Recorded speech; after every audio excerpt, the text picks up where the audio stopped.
Aujourd'hui, nous allons nous intéresser donc aux paramètres de dispersion. Et avant cela, je voudrais faire un petit rappel concernant les paramètres de tendance centrale, où nous avons vu d'une part le mode, et avec notre exemple, nous avions trouvé que le mode était égal à 5. Nous avions trouvé également la médiane.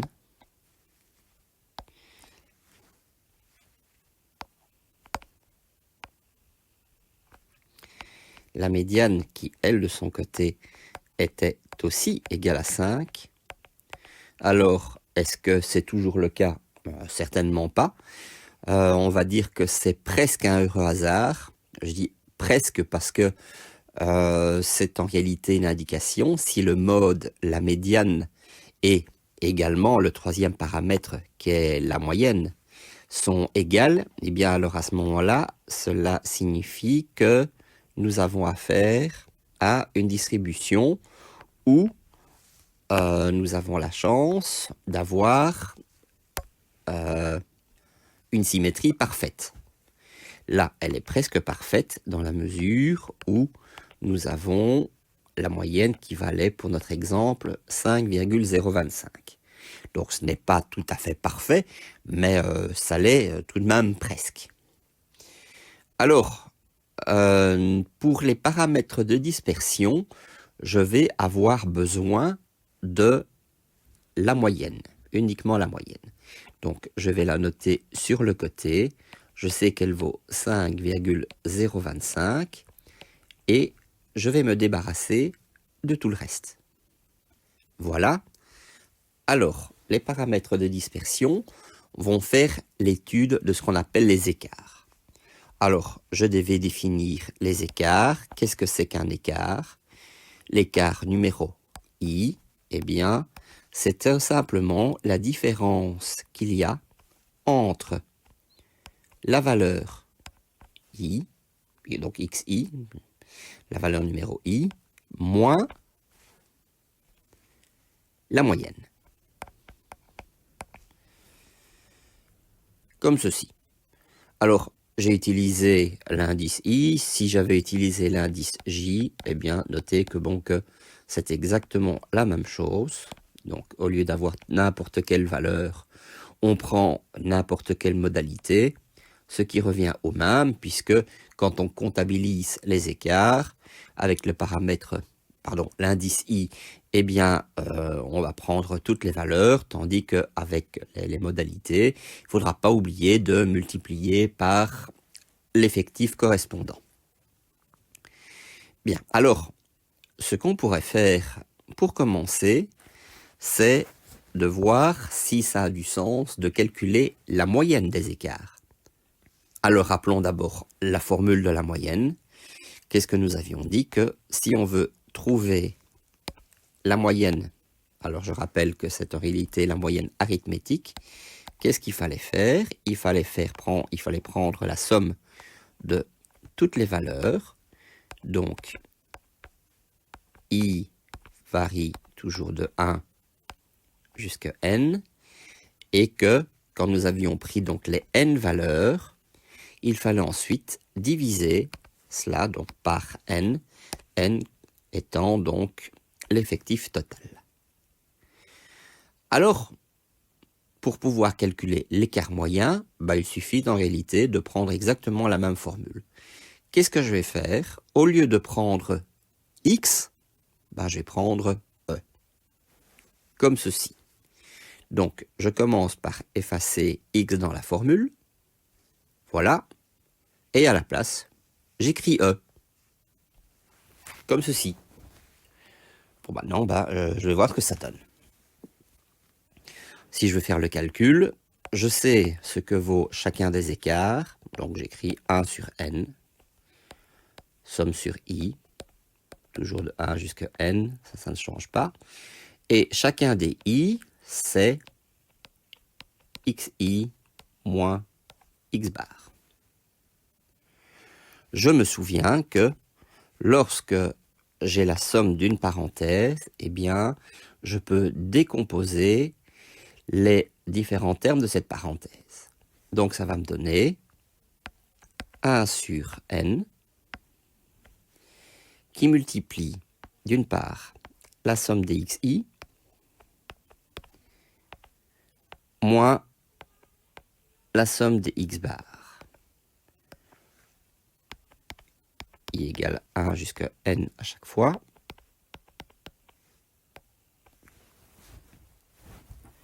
Je vais faire la distributivité.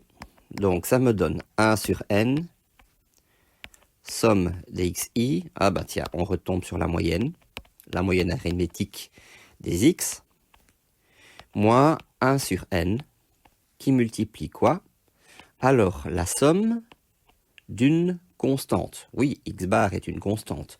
Donc, c'est égal à n fois x bar.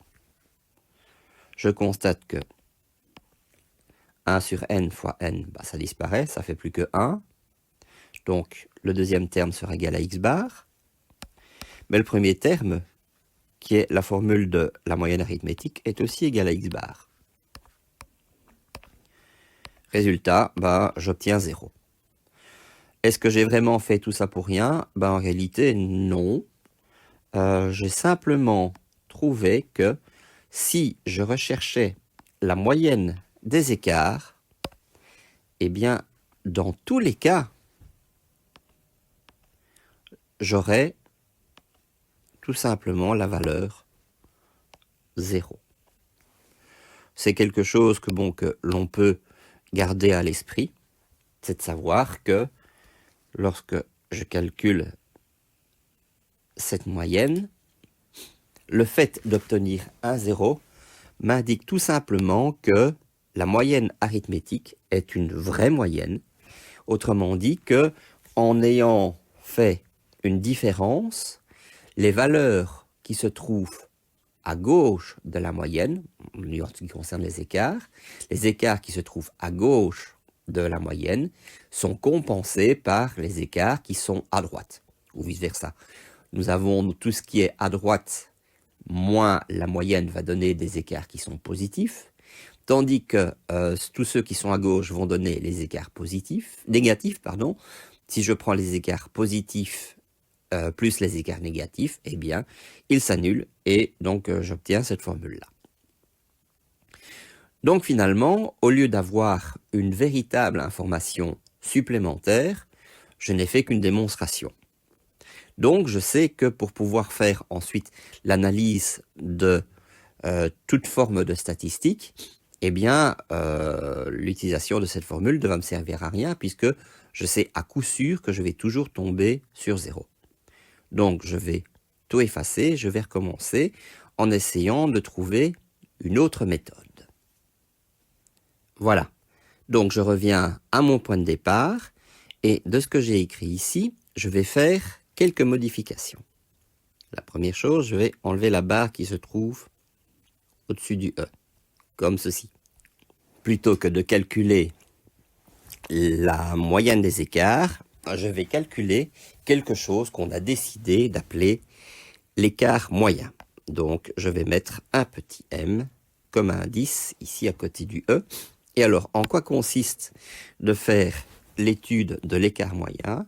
C'est en réalité de faire la somme, cette fois-ci, des valeurs absolues de chacun des écarts. Donc, si je réécris la formule, c'est presque la même que tout à l'heure, 1 sur n.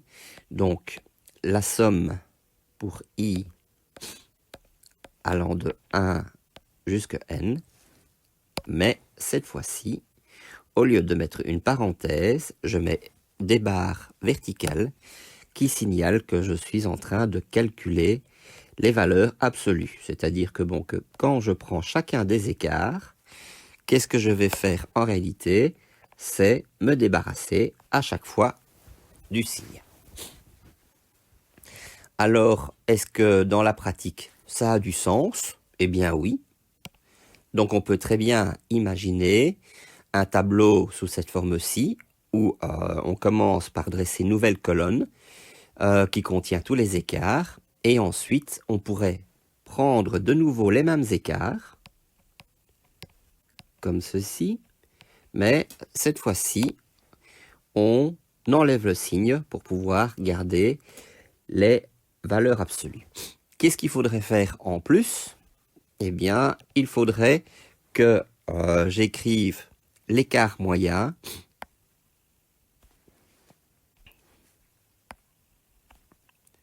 comme étant égal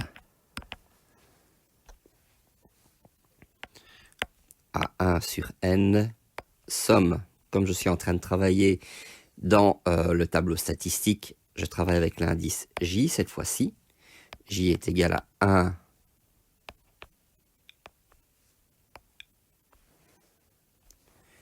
jusque K. Alors, je peux à nouveau mettre les valeurs absolues de chacun des écarts en utilisant l'indice J. Xj moins X bar. Je ferme l'écart pour la valeur absolue. Mais je ne dois pas oublier que chacun des écarts est à chaque fois multiplié par l'effectif correspondant. Ça, ce serait donc la formule de l'écart moyen qui peut être tout à fait utilisable, mais, parce que cette fois-ci, il y a encore un mais, lorsque je vais faire le tableau, je pourrais alors à ce moment-là faire une troisième colonne encore qui donnerait en fait ceci. Et alors, je ferai la somme de ce résultat pour trouver alors ici quelque chose que je diviserai par 40. Eh bien, non, on ne va pas faire ça. Pourquoi? Parce que sur le plan analytique, les valeurs absolues sont assez complexes à pouvoir développer. On a préféré utiliser encore une autre méthode. Voilà, alors de tout ce qu'il y a ici, je ne vais pas devoir changer grand-chose. Je vais donc commencer par supprimer les EM. Donc, ça, j'enlève puisque ce n'est pas ce que je vais utiliser. Je vais aussi enlever les barres qui se trouvent ici et là. Je vais les remplacer par autre chose. En fait, l'autre chose que je voudrais remplacer, c'est l'objet qui me permet de pouvoir faire en sorte que les écarts soient toujours positifs. Alors, il y a un autre moyen qui permet de faire en sorte que ces écarts soient positifs sans passer par les valeurs absolues, eh bien, c'est d'élever au carré. Donc, ce que je vais faire, c'est ceci. C'est d'abord de dire que chacun des écarts, je les élève au carré. Ça veut dire que, je remets bien des parenthèses ici, j'élève au carré. Et alors, ici, je dis également que j'élève au carré. Et j'ai défini ce qu'on appelle la variance. Donc voilà les formules de la variance.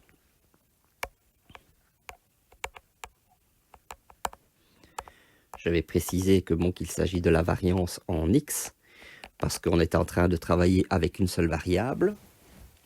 Je peux compléter cette formule de la variance en me rappelant que si je prends chacun des effectifs et que je les divise par l'effectif total, j'obtiens ce qu'on appelle les fréquences. Donc je peux encore écrire que la variance, c'est égal à 1 sur n. Pardon, je ne dois plus faire le 1 sur n. Je fais à chaque fois la même faute au niveau de mon écriture. Puisque le 1 sur n, il va intervenir ici, le nj sur n, qui devient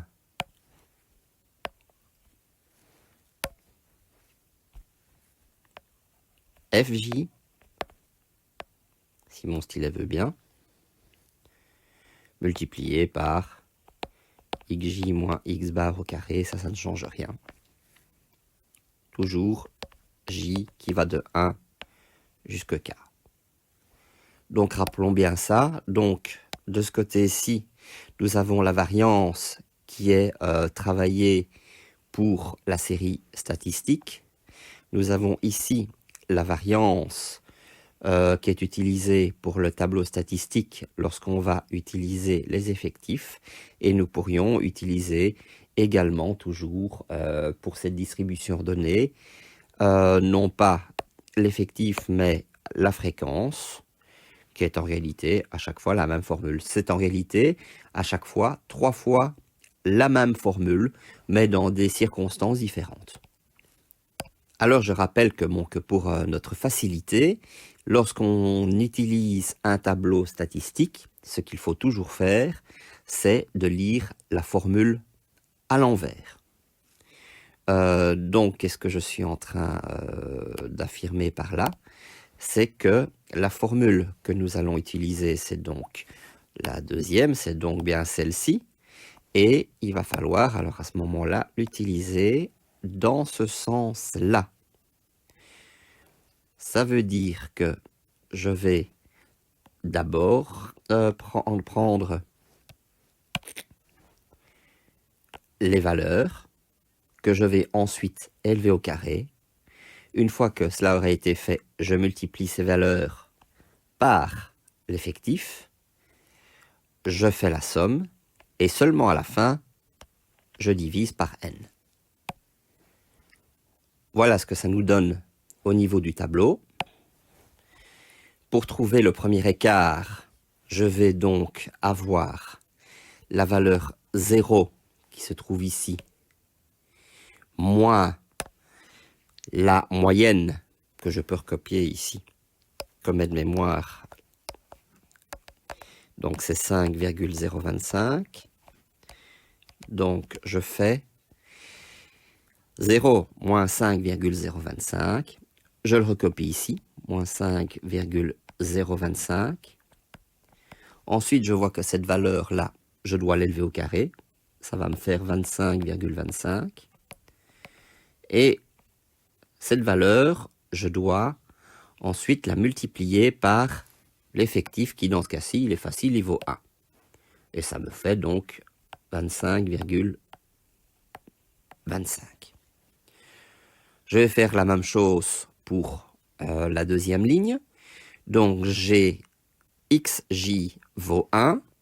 1 moins 5, 0,25.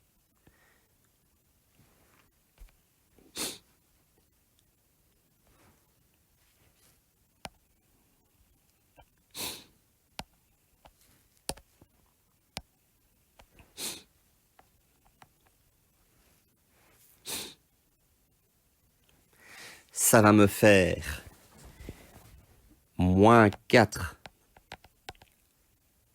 0,25.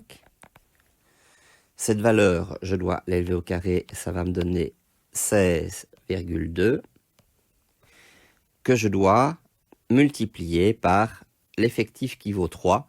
3 fois 16,2, ça me fait 48,6.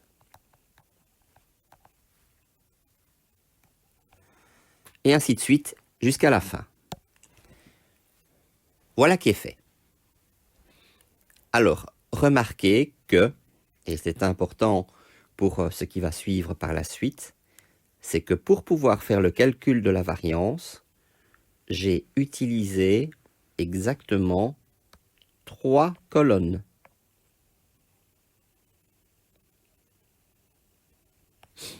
C'est pour ça que moi, personnellement, j'appelle ça la méthode 3 colonnes.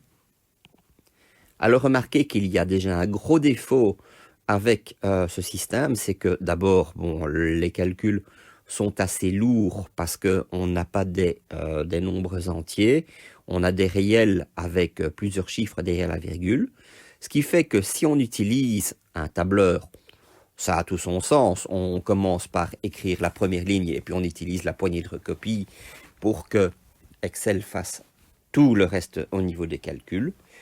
Et Excel, lui, ne fera pas d'erreur d'arrondi, tandis que nous, humains, si on doit commencer à écrire des choses comme ceci dans les 3 colonnes, mais en ne mettant pas tous les chiffres derrière la virgule, c'est pas possible, parce qu'il y a des moments où il y en a une infinité, eh bien, on risque d'être conduit à des erreurs d'arrondi qui vont s'accumuler jusqu'à donner une réponse finale fausse. Donc, je vous avoue que tous les calculs qui ont été faits là, je les ai faits d'abord sur Excel pour être sûr d'avoir des valeurs qui sont bonnes. Et maintenant, ce que je vais faire, c'est la finalité, c'est le calcul de la variance avec ces 3 colonnes. Alors, le calcul est assez immédiat. À la dernière colonne, les autres ne m'intéressent pas. Déjà, à savoir que normalement, si je fais le calcul de la première des 3 colonnes, si je fais la somme de tout ça, normalement, logiquement, je devrais obtenir 0. Si j'utilise les effectifs en plus. Alors, maintenant que j'ai la 3e colonne, je fais la somme, je calcule le résultat et j'obtiens une valeur qui vaut 280,975. À partir de là, j'ai quasi terminé pour le calcul de la variance. Qu'est-ce que je dois faire pour calculer la variance? C'est rapide. Ce n'est que le calcul d'une simple division, comme nous avons fait jusqu'à présent. C'est tout simplement V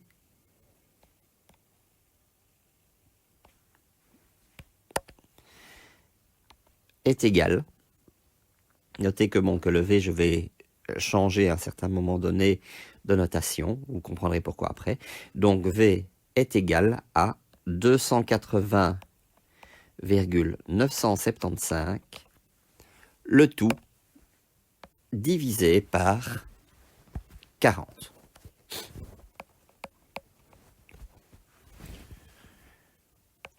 Il n'y a plus qu'à mettre ça dans la machine à calculer et je vais obtenir une valeur de 7,0244.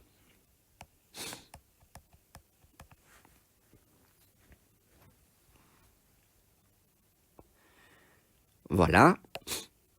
Donc, la variance que j'ai calculée, eh bien, j'ai obtenu une valeur qui vaut, en utilisant donc cette formule-ci, j'ai trouvé une valeur de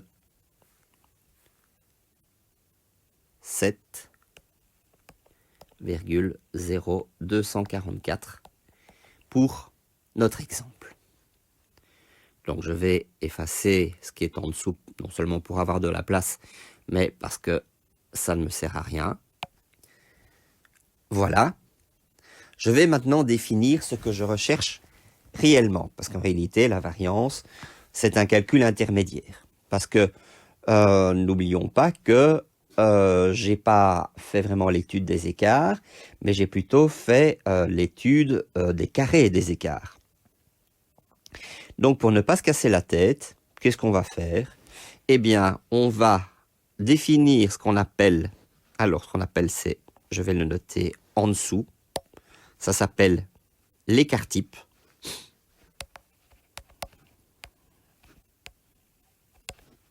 Écart-type. Alors, en anglais, ça s'appelle standard deviation. Donc, standard, c'est avec un S. C'est pour ça que, normalement, le symbole, c'est un S. Et c'est tout simplement la racine carrée de la variance. Comme ceci. Donc, si je fais mon calcul, ça va me donner la racine carrée de 7,0244. Comme ceci. Ensuite, on fait le calcul et on va obtenir une réponse de 2,65. En fait, c'est exactement ce que je recherche. C'est l'écart type. Donc, en fait, les paramètres de dispersion, pour tout ce qui nous concerne, il y en a 2. C'est la variance d'une part, qui nous permet, en finalité, de trouver ce que vaut l'écart type. Alors, si je vais à l'envers, et c'est juste pour une question de notation qui est plus classique. On n'aime en réalité pas trop utiliser V pour la variance. Donc je vais enlever tous les V qui sont ici et remplacer par ce qui est mis généralement, c'est en réalité S carré. Voilà, on préfère nommer la variance non pas comme étant V, mais plutôt comme étant S carré.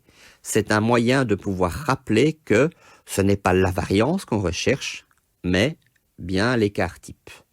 Donc si je vais de l'autre côté, si je vais ici dans le tableau, eh bien là également, j'efface le V qui se trouve ici. Je remplace par la notation réelle qui est S carré. Et puis ensuite, pour trouver l'écart type, comme nous avons fait à la page précédente, il me suffit de faire donc la racine carrée de 7,0244. Et nous avions vu que la valeur qui était trouvée, c'était 2,65. Voilà. Alors, on pourrait croire que c'est fini, mais en réalité, pas vraiment. Et quand je dis pas vraiment, c'est tout simplement parce que il y a une chose qu'on a, on va dire zappé, qu'on a omis lors du calcul de la variance, c'est que quand on fait le carré des écarts, eh bien en réalité, on tombe sur un produit remarquable du type A moins B au carré. Et ça veut dire qu'on pourrait continuer à développer ce qui a été mis dans la formule et de voir si on ne va pas tomber sur quelque chose de plus simple. Et c'est justement là qu'est l'intérêt du développement. Je vous avais parlé tout à l'heure du problème qu'il y avait avec la valeur absolue et qu'il n'y avait justement pas de possibilité de pouvoir continuer le développement. Ici, on peut le faire justement grâce à ce carré qui est un produit remarquable qui est bien connu et qui va en réalité effectivement pouvoir simplifier la formule. Peut-être pas d'apparence au départ, parce que quand on voit déjà la formule que nous avons à notre disposition ici et que nous avons utilisée depuis le début, donc c'est la formule que je vais encadrer là maintenant. Donc c'est celle-ci qui a été utilisée jusqu'à présent. Eh bien, on peut dire que c'est pas la formule qui est la plus facile si on devait commencer à l'utiliser en une seule fois. Mais vous avez vu que si on utilise le tableau, eh bien, ça commençait à se simplifier largement. D'ailleurs, que ce soit aux interros ou aux examens, n'importe quelle évaluation, je demande absolument que le calcul de la variance soit calculé à l'aide d'un tableau et qu'on ne s'amuse pas à faire une grande barre de fractions avec toute une série de petits calculs au-dessus. Je pense que ça risque d'apporter encore plus de risque d'erreur qu'autre chose. Eh bien, donc, je vais voir comment est-ce que je peux développer cette formule de la variance. Et pour simplifier les calculs, je ne vais pas utiliser la formule qui se trouve là, mais je vais me baser à nouveau, comme j'avais fait le début de cette leçon, je vais me baser sur la formule de la série statistique, c'est-à-dire celle qui est au-dessus. Donc voilà, en ayant effacé tout ce dont je n'ai pas besoin pour l'instant, je me retrouve à nouveau avec la formule de la variance pour ce qui concerne la série statistique sans avoir eu besoin d'utiliser un tableau, ce qui me permet de pouvoir éviter l'utilisation des effectifs. Et donc je vais développer ce que j'ai à ma disposition juste ici et de faire le calcul. Donc je continue à développer ce que j'avais, donc c'est égal à, alors j'écris de nouveau 1 sur n, somme de, ça ne change rien pour l'instant, Voilà. Donc, I est égal à 1 jusqu'à N. Et alors, je développe le produit remarquable. J'ai donc xi au carré moins 2 fois xi fois x bar. Alors notez, je préfère mettre le x bar à gauche, comme ça, j'ai une constante 2x bar fois la variable. Alors, plus x bar au carré. Et voilà, et je ferme la parenthèse, et voilà. Bon, j'ai de nouveau la somme d'une parenthèse. Au lieu d'avoir 2 termes, j'en ai 3. Ça ne change rien. La règle reste toujours la même. Je peux toujours décomposer avec autant de termes que je veux. J'ai 3 termes dans la parenthèse, donc je vais avoir 3 termes au total quand je vais faire mon développement. Donc ça me donne 1 sur n multiplié par... Alors, je vais mettre une grande parenthèse. Voilà, comme ceci. J'ai d'une part la somme des xi carré, toujours i qui va de 1 jusqu'à n. Alors, moins... Alors, j'utilise le symbole sommatoire qui ne joue que sur la variable. C'est pour ça que j'avais voulu mettre les deux x bar à gauche. Comme ça, je peux mettre directement la somme des xi, comme ceci. Voilà, donc i est égal à 1 jusqu'à n, plus, et de nouveau, la somme. Alors, remarquez que, bon, que si on a la moyenne qui est une constante, ben, la moyenne au carré sera également une constante. Ça veut dire que le résultat de la somme de 1 jusqu'à n des x bar carré, ça va donner n fois x bar carré. Ce qui veut dire que si maintenant je fais la distributivité, j'ai 1 sur n, somme des xi carré.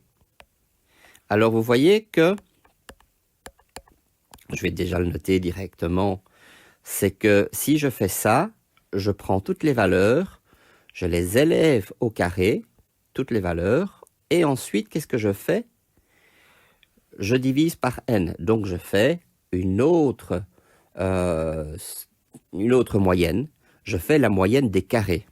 Ce que je vais directement noter, c'est ceci, c'est-à-dire que je prends tous les carrés dont je fais ensuite la moyenne. Donc c'est une notation qui est utilisée, voilà, comme ceci. Alors après, moins, alors j'ai les 2 x bar qui sont multipliés par, pardon, je me suis trompé de ligne, mais c'est pas grave, ça va justement m'arranger, moins 2 x bar qui sont multipliés par 1 sur n, somme des xi. I qui va de 1 jusqu'à n. Or, ça c'est x bar, et x bar fois x bar, ça me donne x bar carré. Plus quoi? Donc, 1 sur n multiplié par la somme d'une constante, donc c'est-à-dire n fois la constante qui est x bar carré. Donc les n disparaissent. Il me reste que x bar carré. Alors faites bien attention à la différence entre, d'une part, la moyenne des carrés et le carré de la moyenne. C'est pas du tout la même chose. Ce sont deux opérations, mais qui vont l'une dans un sens et la seconde dans l'autre. Donc, il ne faut absolument pas confondre les deux. J'obtiens donc finalement, d'une part, j'ai la moyenne D. Voilà. Alors, je peux dire que ce sera déjà moins parce que j'ai moins 2x bar carré plus 1x bar carré. Donc 1 moins 2, ça fait moins 1. Donc c'est x bar. Voilà. Au carré. Et donc voilà, j'ai la formule finale de la variance. Cette formule est évidemment beaucoup plus réduite. On va voir un petit peu ce qu'il en est par la suite si je veux faire un développement total suivant la méthode que je veux utiliser par la suite. Mais ça, c'est vraiment la formule que l'on retrouve partout dans la littérature et qui est indispensable ensuite pour la suite des statistiques. Parce qu'après, lorsque on étudie plusieurs variables, eh bien, cette variance-là va intervenir pour chacune des variables qui sont utilisées. Bon, je vais reprendre cette formule-là qui est essentielle et je vais la commenter un petit peu avant de passer à la suite. Voilà. Donc, j'ai la formule essentielle de la variance, comme ceci. Et je vais regarder ce qui se passe lorsque je l'écris sous la forme de la série statistique du tableau brut, et également ce qui se passe si je veux l'utiliser à partir du tableau statistique. Bien, allons-y. Alors, en fait, je suis en train de refaire la même chose mais à l'envers pour trouver la variance.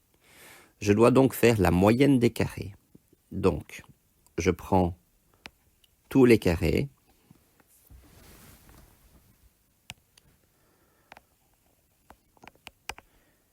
Donc, toutes les valeurs, je les élève au carré. Ensuite, je fais la somme. Et je divise par n. Je vais laisser, pour simplifier l'écriture, simplement le i. On sait que i va toujours de 1 jusqu'à n. Je vais le mettre ici sur le côté. I, c'est de 1 à n. Alors, de cela, je vais retirer le carré de la moyenne. Donc, ça veut dire que je dois commencer par faire la moyenne. Bon, ça, je vais l'écrire très vite, comme ceci. Voilà, ça, c'est donc la moyenne. On fait la somme de toutes les valeurs et on divise par n. Et c'est ça que j'élève au carré. Donc, vous voyez que que ce n'est pas la même chose. Ça et ça, c'est bien différent. Donc, il n'y a absolument aucune raison pour que ça soit égal à 0. Si je veux l'écrire sous la forme de la distribution observée qui nous permet de pouvoir utiliser le tableau statistique, en réalité, je vais me servir de tout ce que j'ai ici au-dessus. Donc, je réécris S carré. Ce que je dois simplement faire, c'est de multiplier partout par les effectifs correspondants et de remplacer I par J. Donc, ça va me donner 1 sur N, somme sur J. Cette fois-ci, on sait que, que J, il va de 1 jusqu'à K. Alors, c'est NJ XJ carré. Donc, voilà, ça, c'est la formule de la moyenne des carrés. Donc, notons, je peux le noter directement ici parce que c'est justement ça que je vais utiliser par la suite dans mon tableau statistique. Qu'est-ce que c'est que de faire le calcul de la moyenne des carrés? C'est de prendre toutes les valeurs, xj, toutes les modalités, que j'élève au carré. Ensuite, je les multiplie par l'effectif correspondant. Je fais la somme et ensuite seulement je divise par n.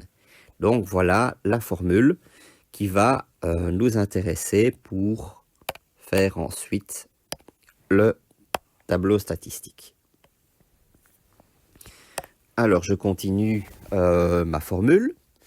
Je fais donc moins, alors 1 sur n, alors c'est la formule de la moyenne, somme sur j, nj xj, le tout au carré. Voilà, donc quand je regarde cette formule-là, elle est vraiment affreuse par rapport à celle-ci. C'est pour ça que le mieux, c'est de garder en tête la toute première formule, la formule qui est intéressante, en se souvenant que nous connaissons la formule de la moyenne des carrés. Je ne sais pas si c'est vraiment utile de la noter, mais nous savons que la formule de la moyenne, c'est 1 sur n, somme sur j des njxj. Donc c'est la même chose, sauf qu'on ne met pas le carré. Et que c'est cette valeur-là qu'on va élever au carré. Alors remarquez que la moyenne, x bar, on la connaît déjà. Elle a déjà été calculée précédemment. Donc ce qu'on doit faire pour calculer la variance, c'est uniquement calculer la moyenne des carrés. C'est la seule chose qui nous est inconnue. Et du coup, la variance en soi ne doit plus être calculée au moyen de 3 colonnes, mais uniquement par 2 colonnes. En effet, voilà la structure de notre nouveau tableau. Donc vous voyez que cette fois-ci, je n'ai plus 3 colonnes, je n'ai plus que 2 colonnes uniquement. Ce qui fait que du coup, il y aura des calculs en moins à faire. Toute une colonne entière dont il ne faudra strictement rien calculer. Alors, regardons ce que nous avons à nos dispositions. La première chose que nous devons faire, c'est prendre toutes les modalités et les élever au carré. Remarquez que les modalités sont entières. Et donc, ça veut dire que quand je vais élever ces valeurs au carré, eh bien, je vais avoir des valeurs également entières. Et, conséquence, plus de problèmes d'arrondi. Vous voyez que cela a quand même déjà un avantage supplémentaire. Donc ça veut dire que lorsque on veut faire un tableau statistique, il est nettement beaucoup plus intéressant d'utiliser cette méthode de 2 colonnes plutôt que la méthode précédente qui était longue et complexe, tandis que cette méthode de 2 colonnes va être beaucoup plus rapide et beaucoup plus facile. D'ailleurs, c'est fait en un clin d'œil. À partir du moment où on est capable de prendre des nombres aussi simples qui vont de 0 jusqu'à 12 et de les élever au carré, ça va être fait en une seule fois. Voilà, et là, même pas besoin de calculatrice. On sait que 3 au carré c'est 9, on sait que 5 au carré c'est 25, on sait que 8 au carré c'est 64. Toutes les valeurs sont notées directement. Et ensuite, toutes ces valeurs qui ont été élevées au carré, on doit multiplier ça par les effectifs correspondants. Donc j'ai une fois 0 qui va donner 0. Alors attention aux distractions, parce que c'est tellement classique que dans les évaluations, je découvre tout d'un coup que que 1 fois 0, ça fait 1. Alors évidemment, du coup, le résultat final n'est pas bon. Il faut être très attentif lorsqu'on fait ce type de calcul. Alors, 3 fois 1, ça fait 3. 4 fois 3, ça fait 12, etc., etc. Donc, jusqu'à la fin. Donc, je vais avoir 45, 80, 175, 180, 196, 256, 200, 144. Voilà. Donc, que me dit la formule des moyennes des carrés? C'est que je dois prendre d'abord les carrés, les multiplier par les effectifs, et ensuite, je dois calculer la somme. je fais ça, et donc, ça va me donner comme résultat 1291. J'ai plus qu'à calculer la variance. Que me dit la variance? Il me faut que je fasse la moyenne des carrés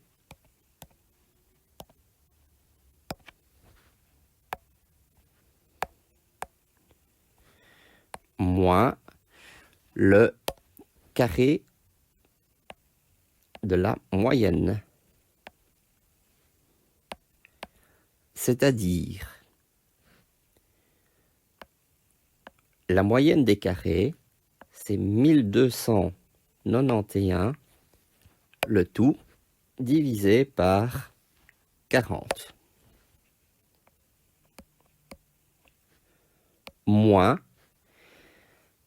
alors, la moyenne des carrés, moins le carré de la moyenne, c'est 5,025 au carré. Il n'y a plus qu'à le calculer ça. Ça va me donner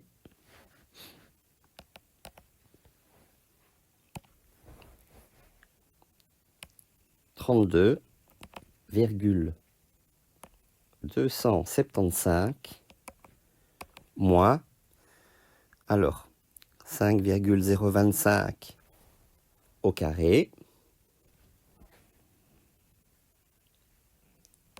25,25, et aux surprises, quand on calcule ça,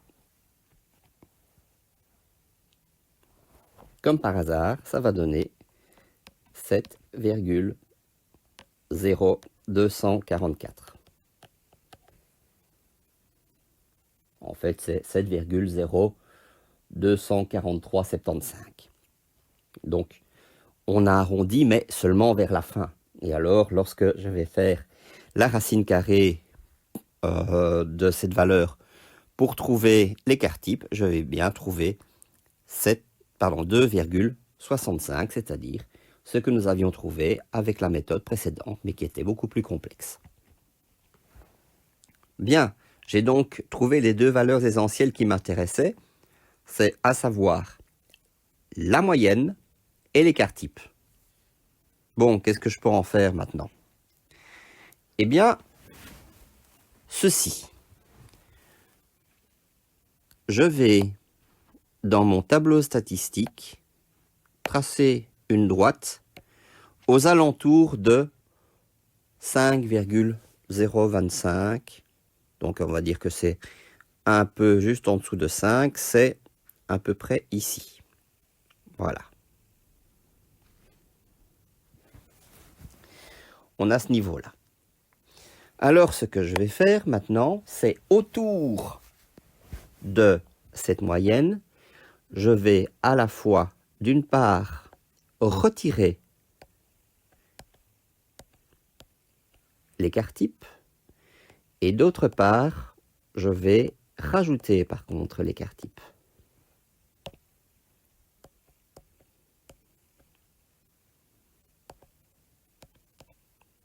Je vais faire le calcul. Donc ça veut dire que je vais d'abord faire 5,025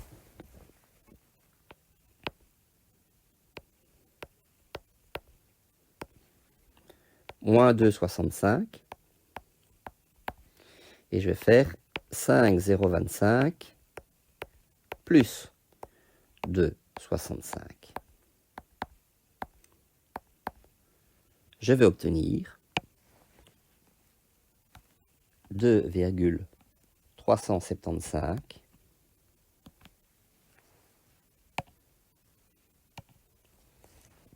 et 7,675. Alors, regardons un petit peu ces valeurs dans mon tableau statistique. 2,375, c'est un petit peu en dessous de 2. Donc, je vais mettre un tape de cercle ici. Et alors, le 7,675, c'est en dessous du 7. Donc, c'est là. Alors, je pourrais placer un cadre comme ceci autour des effectifs qui vont justement de la valeur juste en dessous du 2 jusqu'à en dessous du 7. Voilà. Quand je comptabilise ça, je vais obtenir 5 plus 5 plus 7 plus 5 plus 4, si j'en fais la somme, ce qui va me donner 26 sur les 40 valeurs que nous avions au départ. Si je mets ça sous forme de pourcentage, je vais obtenir 65%. Ça veut dire que si je regarde toutes les valeurs qui sont comprises entre